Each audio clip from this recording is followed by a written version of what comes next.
ایران کے اندر اس وقت ایک بہت بڑے پیمانے پر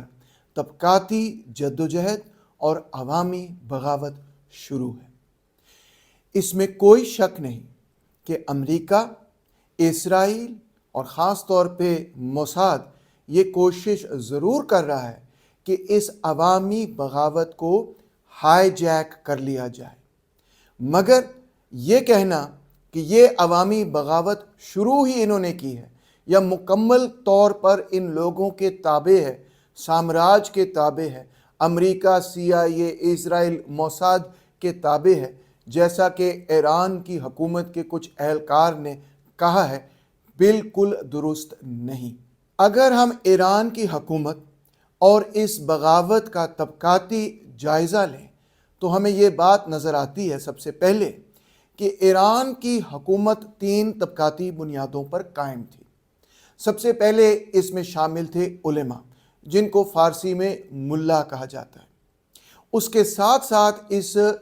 رژیم کے اندر شامل ہیں وہاں کے بڑے بڑے لینڈڈ کلاس یعنی کہ جاگیردار، جو کہ زرعی اصلاحات سے اپنے آپ کو بچانا چاہتے تھے،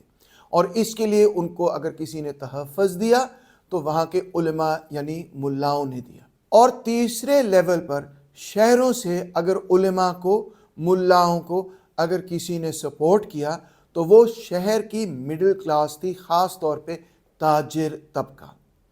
چاہے آپ اروند ابراہیمیان کو پڑھیں یا اور مختلف گریٹ مارکسسٹ کو پڑھیں جو کہ ایران سے تعلق رکھتے ہیں، تو سب کے سب تقریباً اس بات پر اتفاق کرتے ہیں، متفق ہیں کہ ایران کی حکومت کی طبقاتی بنیادیں یہی 3 ہیں۔ نمبر 1 ملا یا کلرجی، نمبر 2 لینڈڈ کلاسز، اور نمبر 3 شہر کے تاجر۔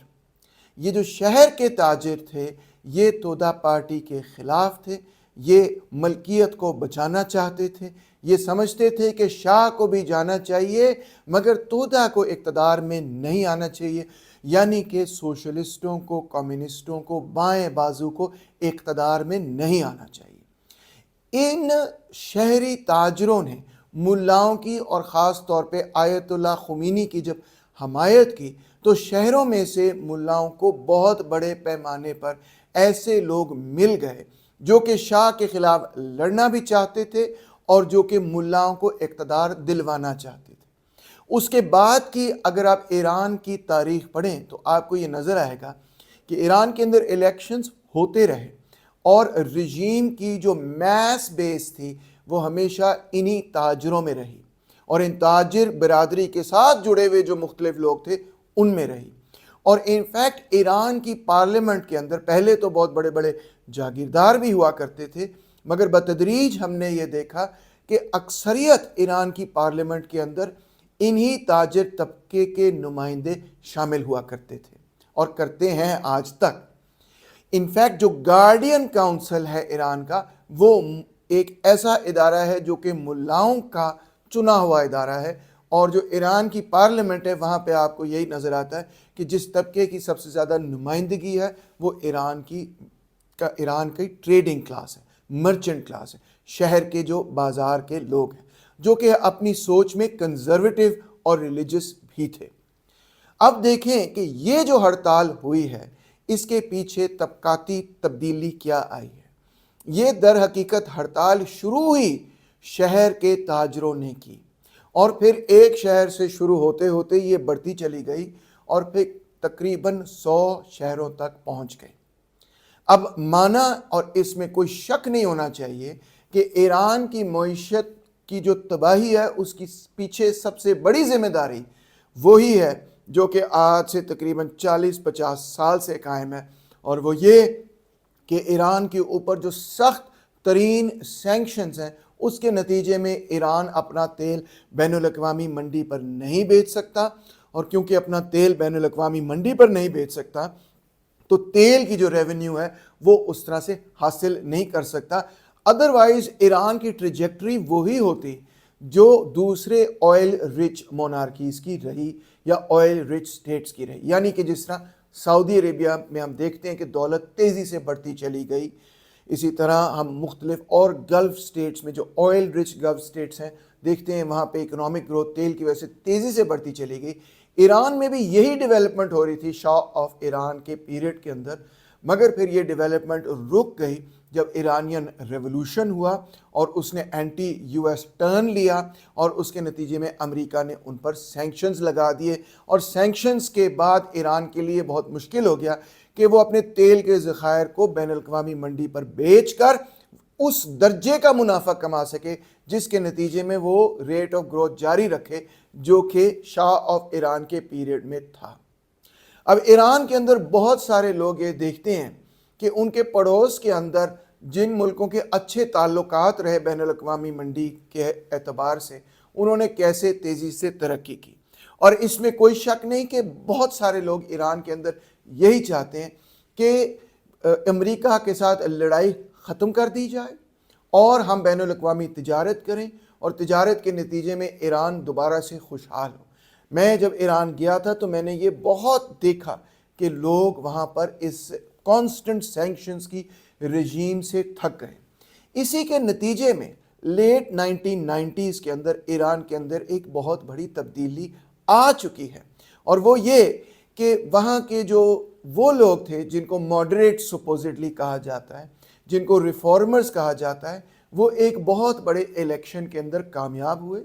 اور پھر ایران کے اندر بہت سارے جو ایکسٹریم کنزرویٹو لاز تھے وہ تبدیل بھی ہوئے، مگر پھر 2000 کے بعد جو کنزرویٹوز ہیں انہوں نے واپس اپنے آپ کو مستحکم کرنا شروع کیا۔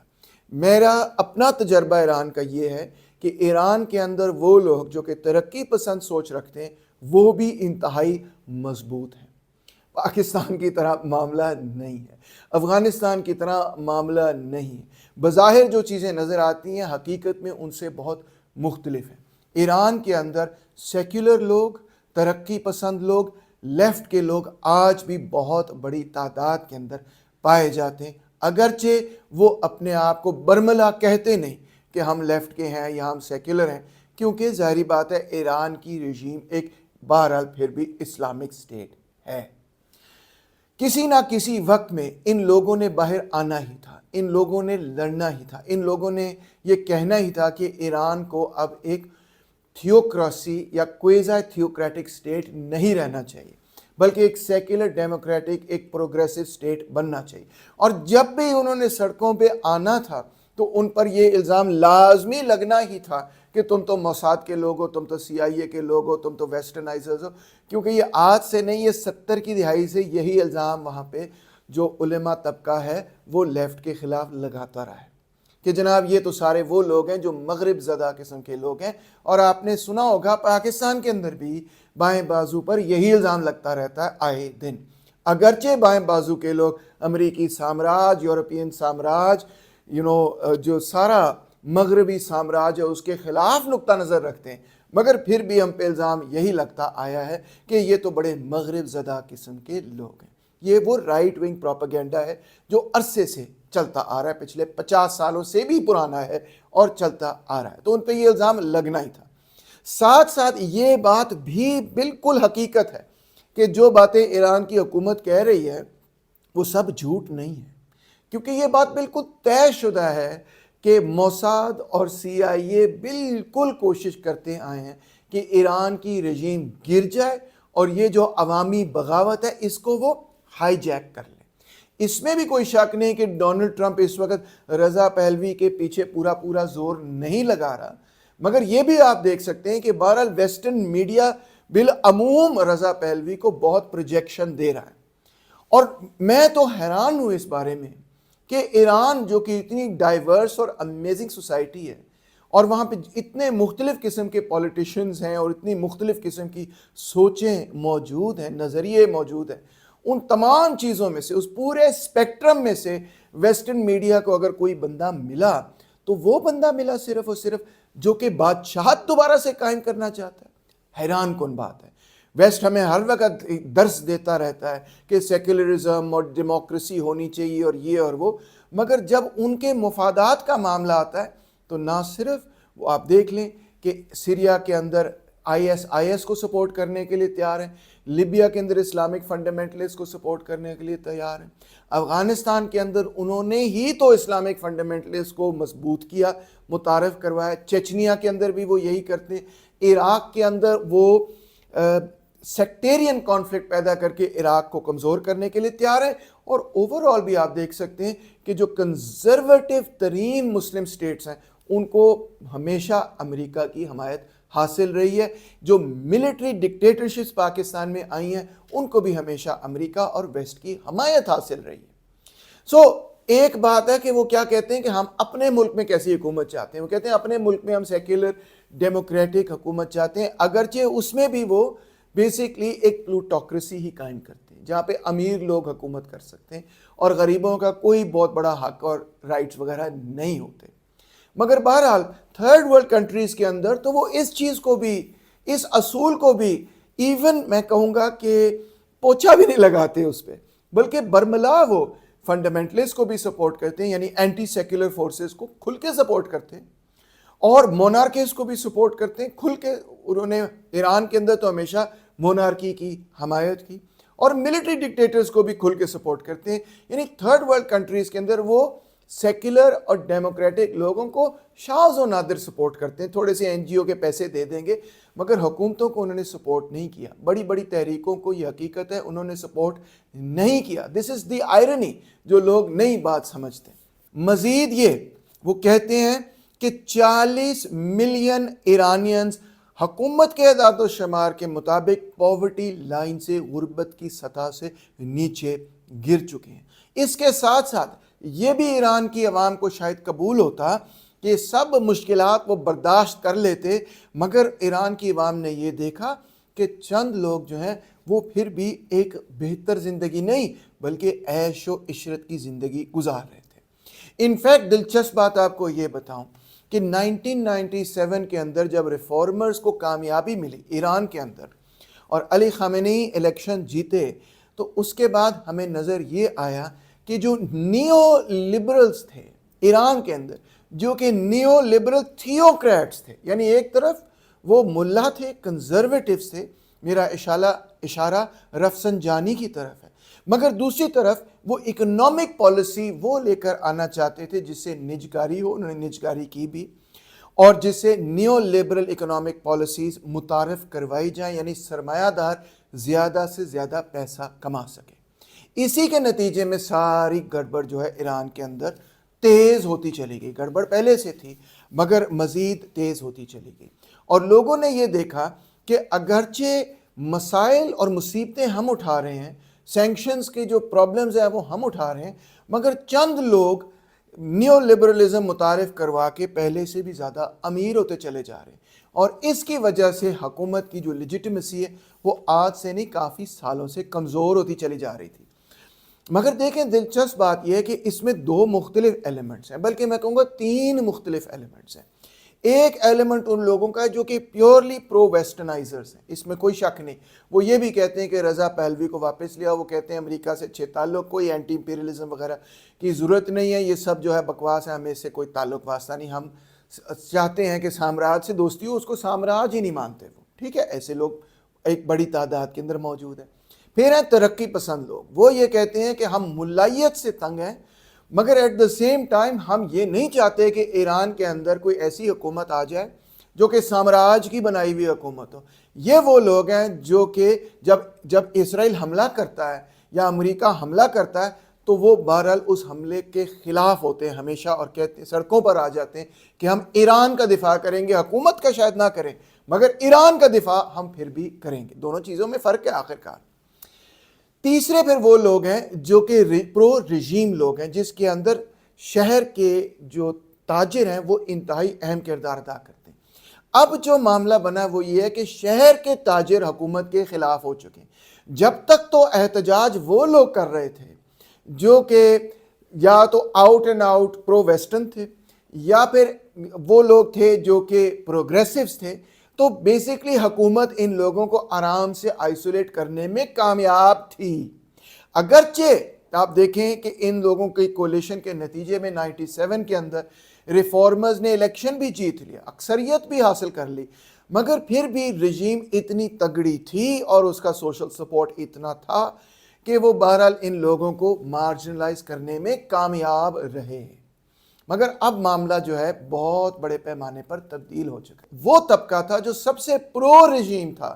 یعنی کہ شہر کے تاجر, وہ بھی بیسیکلی اینٹی رجیم ہونا شروع ہو گئے. ابھی تک رجیم کے پاس بہت سپورٹ ہے. تہران میں 2 ملین سے زیادہ لوگوں نے حکومت کی حمایت میں بھی پروٹیسٹ کی ہے, جو کہ CNN اور BBC نے کور نہیں کیا. مگر اس کے ساتھ ساتھ یہ کہنا بھی ضروری ہوگا کہ آپ یہ دیکھیں کہ رجیم کا ایک بہت بڑا پلر شیک اپ ہو گیا ہے, ہل گیا ہے, اور اس کو دوبارہ سے حاصل کرنا آسان کام نہیں ہوگا حکومت کے لیے. اسی کو واپس حاصل کرنے کے لیے وہ اتنا بھرپور پروپیگنڈا کر رہے ہیں کہ یہ سب موساد کا بنایا ہوا ہے, یہ سب امریکہ کا بنایا ہوا ہے, جبکہ ایسا ہو ہی نہیں سکتا. اتنی بڑی بغاوت امریکہ نہیں کروا سکتا. ایران کے اندر سے ہی بہت سارے لوگ ہیں جنہوں نے پچھلے 50 سال میں حکومت کی کارکردگی دیکھی ہے اور جو کہ اب ایران کے اندر ایک تبدیلی چاہتے ہیں. تودا پارٹی کے آفیشلز نے بتایا ہے, برملا یہ کہا ہے کہ اگرچہ ویسٹ کی پوری کوشش ہے, CNN, BBC, تمام رائٹ ونگ میڈیا, یہ ان کے الفاظ ہیں, تمام ویسٹرن میڈیا جو کہ رائٹ ونگ ہے, ان کی یہ پوری کوشش ہے, اور اسرائیلی فنڈڈ میڈیا کی بھی پوری کوشش ہے کہ رضا پہلوی اقتدار میں آ جائیں. مگر محمد امیدوار کے مطابق وہ یہ کہتے ہیں کہ جو مونارکسٹ سوشل بیس آف سپورٹ ہے وہ بہت ہی تھوڑا ہے, اور اس کو سوشل میڈیا پہ ابھارا جا رہا ہے آرٹیفیشل انٹیلیجنس استعمال کر کے, فیک ویڈیوز استعمال کر کے, ڈاکٹرڈ امیجز بنا کے یہ ثابت کرنے کی کوشش کی جا رہی ہے کہ یہ سب لوگ جو ہیں وہ رضا پہلوی کو چاہتے ہیں. جبکہ تودا پارٹی جو کہ آن دا گراؤنڈ ہے اور ورکنگ کلاس کی جد و جہد کو ایران میں اور وہاں کے ٹریڈ یونینز کو آج بھی لیڈ کرتی ہے, وہ صاف صاف یہ کہہ رہی ہے کہ یہ حقیقت نہیں ہے. ہمیں اگر کسی کے لفظ پہ اعتبار ہے اور ہونا چاہیے تو وہ ہمارے اپنے پیارے کامریڈز پر اعتبار ہے جن کا تعلق ہے حزب تودا سے, جو کہ کل بھی مارکسزم لیننزم پر اٹل طریقے سے قائم تھے اور آج بھی مارکسزم لیننزم کے ساتھ وفادار ہیں اور چاہتے ہیں کہ ایران کے اندر سوشلزم آئے. تو مزید انہوں نے یہ کہا ہے کہ عوام کو یہ بات یاد رکھنی چاہیے کہ سب سے پہلی رجیم چینج جو کہ امریکہ نے دنیا کے اندر متعارف کروائی وہ در حقیقت ایران میں ہی تھی, جب 1953 کے اندر انہوں نے محمد مصدق کو اوور تھرو کیا. اور دلچسپ بات یہ ہے کہ محمد مصدق اینٹی برٹش تو تھے مگر اینٹی US نہیں تھے, ہے نا دلچسپ قسم کی بات. بلکہ محمد مصدق یہ چاہتے تھے کہ امریکہ ان کی حمایت کرے, کیونکہ برٹش پیٹرولیم اس وقت جو کہ جس کا نام اینگلو ایرانین آئل کمپنی تھا وہ ایران کو ایکسپلائٹ کرتے تھے. تو مصدق برٹش کے خلاف تھے, برٹش کلونیلزم کے خلاف تھے, اور ان کی خواہش یہ تھی کہ امریکہ ہماری حمایت کرے. مگر برٹن نے امریکہ سے یہ کہا کہ اگر تو آپ کو کولڈ وار میں برٹن کی مدد چاہیے تو ایران کے اندر آپ نے ہمارے مفادات کا تحفظ کرنا ہے. تو لہٰذا برٹن اور امریکہ کا اتحاد, CIA اور MI6 کا اتحاد ہوا اور انہوں نے مل کر مصدق کی گورنمنٹ کو اوور تھرو کیا, اور وہی شاہ آف ایران کو لے کر آئے جس کے خلاف پھر اتنی بڑی بغاوت ہوئی اور اس کے بعد ایرانین ریولوشن ہوا. ایرانین ریولوشن کو تودا پارٹی نے فلی سپورٹ کیا, مگر اس کے بعد 1983 میں جو علماء تھے وہ تودا پارٹی کے خلاف ہو گئے اور ان کو بڑا بروٹلی کرش کیا گیا. اگر آپ نے اس کے بارے میں پڑھنا ہے, میں نے پہلے بھی اس پہ بہت ویڈیوز کی ہیں, تو اروان دا ابراہیمین کی کتاب ضرور پڑھیں, نیمڈ ٹارچرڈ کنفیشنز. کس طرح سے مارکسسٹوں کو ٹی وی پر لایا گیا اور ان کو یہ کہا گیا کہ ٹی وی پہ آ کے معافی مانگو کہ تم مارکسسٹ کیوں ہو, اور ہاتھ جوڑ کے یہ کہو کہ میں مارکسزم کو چھوڑ دیتا ہوں, سوشلزم کو چھوڑ دیتا ہوں. تو یہ وہ ساری تاریخ ہے جو میں آپ کے سامنے رکھنا چاہتا تھا. جب میں ایران گیا اور میں نے ایران کی سوسائٹی کی تعریف کی تو شاید آپ نے نوٹس کیا, شاید آپ نے نوٹس نہ کیا, مگر میں نے سوسائٹی کی تعریف کی, میں نے لوگوں کی تعریف کی, میں نے ان لوگوں کے کلچر کے بارے میں بات کی، میں نے لوگوں کی کلچرل وائٹیلٹی کے بارے میں بات کی۔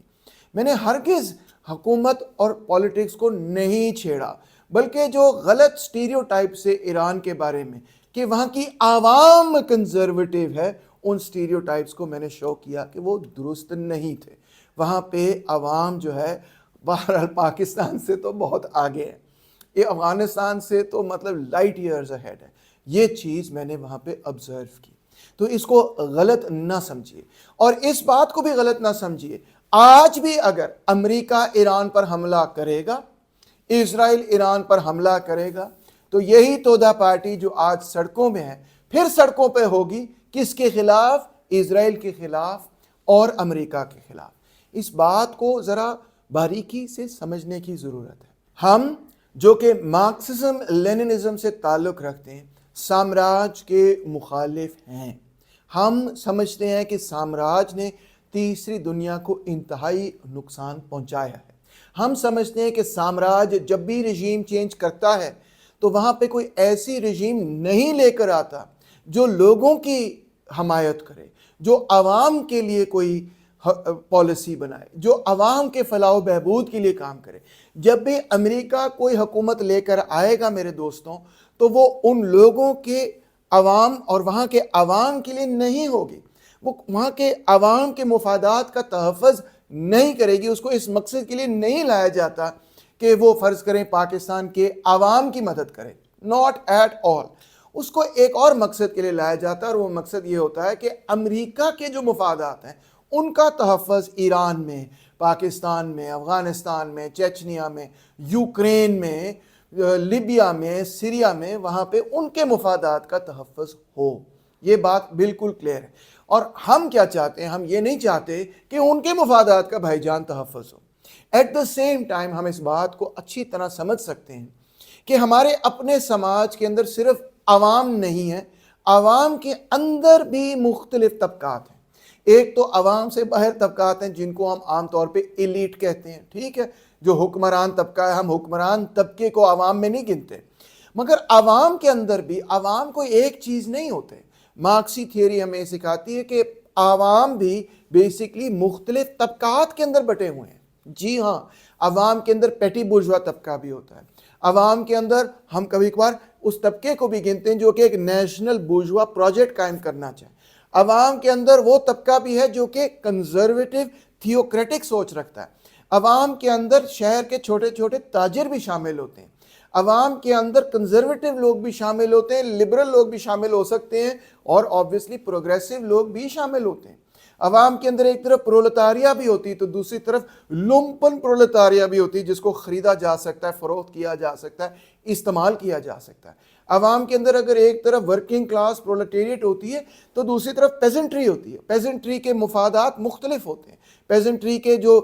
عزائم ہوتے ہیں وہ پرولٹیریٹ سے مختلف ہوتے ہیں، ایک جیسے نہیں ہوتے۔ تو عوام کے کوئی ایک مفاد نہیں ہوتے، عوام کے اندر مختلف طبقات ہوتے ہیں، ان کے مختلف مفادات، اور لہٰذا ان کے مختلف نظریات، مختلف پالیسیز ہوتی ہیں۔ ہماری سوچ و فکر پالیسی مارکسزم لیننزم کی بنیاد پر قائم ہے، اور پرولتاری طبقے کو منظم کرتے ہوئے ایک پرولتاری حکومت یعنی کہ صنعتی مزدوروں کی حکومت قائم کرنا چاہتی ہے، جو کہ ہراول دستہ ہے عوام کا۔ پوری عوام وہ نہیں ہے، اس نے باقی عوام کو اپنے ساتھ جوڑنا ہے، اس نے پیزنٹری کو اپنے ساتھ جوڑنا ہے، اس نے پیٹی بورژوا کو بھی اپنے ساتھ جوڑنا ہے۔ ایون اگر تھرڈ ورلڈ کنٹری کے اندر کوئی چھوٹی موٹی نیشنل بورژوازی موجود ہو، جو کہ فرینکلی پاکستان میں تو نظر نہیں آتی، مگر اس کو بھی اپنے ساتھ جوڑنا ہے۔ مگر اس کے اندر جو قیادت ہے، جو ہیجیمنی ہے، ایڈیولوجیکل ہیجیمنی ہے، جو ہراول دستے کا کردار ہے، وہ مارکسسٹ لیننسٹ قوتوں نے پرولٹیریٹ کو آرگنائز کرتے ہوئے ادا کرنا ہے۔ یہ وہ کمپلیکسٹی ہے جو کہ لوگ اکثر مس انڈرسٹینڈ کر جاتے ہیں۔ کچھ لوگ صرف اور صرف اینٹی امپیریلسٹ ہوتے ہیں، اور وہ یہ بات نہیں سمجھتے کہ عوام بھی مختلف طبقوں کے اندر تقسیم ہے، اور ان مختلف طبقات کے مختلف نقطہ نظر ہیں، اور وہ مختلف نقطہ نظر انٹیگنسٹکلی کانٹرڈکشن میں تو نہیں ہے جس طرح ماؤ کہتا تھا، مگر ان کے درمیان نان انٹیگنسٹک کانٹرڈکشن موجود رہتا ہے۔ تو وہ لوگ جو کہ محض اینٹی امپیریلزم کی بات کرتے ہیں، یہ طبقاتی پہلو بھول جاتے ہیں، اور وہ لوگ جو کہ محض شاید طبقاتی پہلو یاد رکھیں، وہ یہ بات بھول جاتے ہیں کہ پورے کے پورے ملک پر اور ان عوام کی مختلف پرتوں پر سامراج کی ایک بڑی خوفناک قسم کی یا تو گرفت ہے یا وہ گرفت قائم کرنا چاہتا ہے، جس کے نتیجے میں صرف اور محض پرولتاریہ نہیں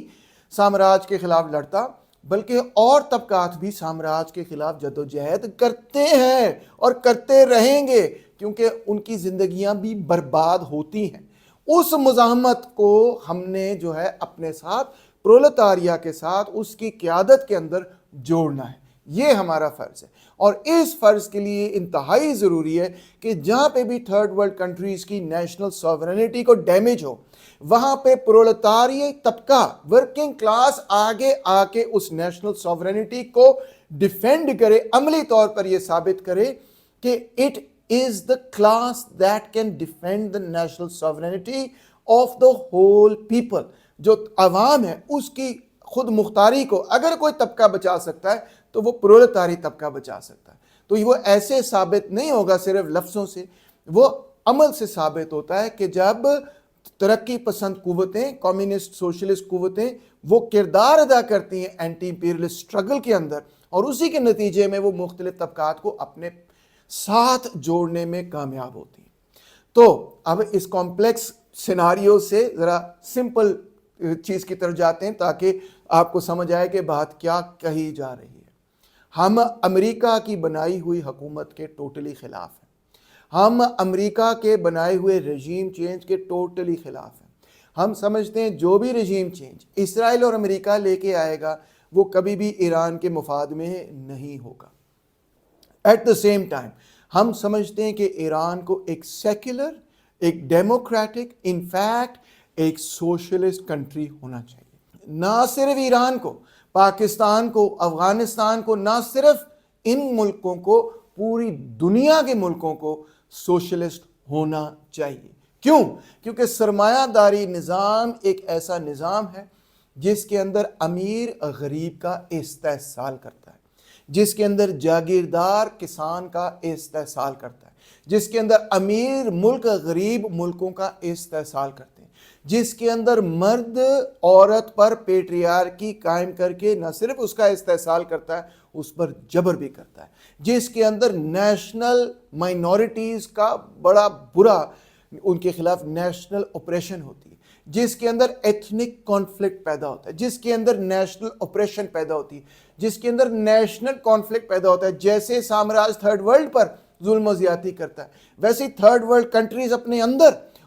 اندر کالونیز ایک قسم کی بنا دیتی ہیں محاورتاً کہ بلوچستان کو اسی طرح ایکسپلائٹ کرنا ہے جس طرح امریکہ آپ کو ایکسپلائٹ کر رہا ہے۔ یہ پورا سسٹم اوپر سے نیچے ایکسپلائٹیشن پر، ڈاگ ایٹ ڈاگ ورلڈ پر قائم ہے۔ اور یہ جو ساری عالمی کانٹرڈکشنز آپ کو سماج کے اندر اور باہر نظر آ رہی ہیں، یہ اسی بھائی جان نظام کے ساتھ جڑی ہوئی ہیں، نظام سے باہر نہیں ہے، انسانی فطرت کے ساتھ نہیں جڑی ہوئی۔ آپ نظام تبدیل کریں، انسانی فطرت بھی تبدیل ہو جاتی ہے۔ انسانی فطرت کو ڈھالتا ہے آپ کا نظام، بناتا ہے آپ کا نظام۔ آپ کا نظام جس طرح سے ہوگا، آپ دیکھ لیں، کامن آبزرویشن ہے کہ جہاں نظام اچھے کام کرتے ہیں وہاں فطرت بھی انسانوں کی تبدیل ہوتی ہے، وہاں چوری ڈاکہ لوگ نہیں کرتے، اور جہاں پہ نظام خراب ہو اور law and order break down ہو اور کرپشن ہو تو وہاں پہ سارے یہ کرنا شروع کر دیتے ہیں۔ ٹھیک ہے، ہیومن نیچر کوئی فکس چیز نہیں ہوتی، نظام ہمیشہ آپ کے نیچر پر حاوی ہو جاتا ہے، آپ کے نیچر کو انفیکٹ ڈٹرمن کرتا ہے۔ آپ پوچھیں گے کہ اگر آپ کے نیچر کو ڈٹرمن کرتا ہے تو پھر وہ نیچر کہاں سے پیدا ہوتا ہے جو نظام کو چینج کر سکے؟ نظام بذات خود اپنے اندر وہ کنٹرڈکشن پیدا کرتا ہے، جس کے نتیجے میں وہ اس نئے انسان کو پیدا کرتا ہے جو اس نظام کی مخالفت کرتا ہے، اس سے لڑتا ہے۔ جیسے کہ آپ کے سامنے ایک بندہ بیٹھا ہے، اور بھی ایسے بہت سارے لوگ ہیں۔ وہ نظام اتنی بے دردی سے ان لوگوں کو ایکسپلائٹ کرتا ہے، جن لوگوں کو بے دردی سے ایکسپلائٹ کرتا ہے، یا جو لوگ اس وحشی قسم کی ایکسپلائٹیشن کو پہچان سکتے ہیں، وہ اس نظام کی مخالفت کرنا شروع کر دیتے ہیں، اور اس مخالفت اور مزاحمت کے نتیجے میں ہی ان کی نیچر کے اندر تبدیلی آتی ہے، ان کی فطرت کے اندر تبدیلی آتی ہے۔ وہ سیکھتے ہیں کہ کس طرح ہم نے اکٹھے مل کر اس نظام کے خلاف جد و جہد کرنی ہے۔ اس میں بہت ساری غلطیاں بھی کرتے ہیں، ان غلطیوں سے سیکھتے ہیں، غلطیوں سے سیکھ کے اپنے آپ کو مضبوط کرتے ہیں، مضبوط کرتے ہوئے پھر اس نظام کا مقابلہ کرتے ہیں۔ یعنی نظام ایک نیچر پیدا کرتا ہے،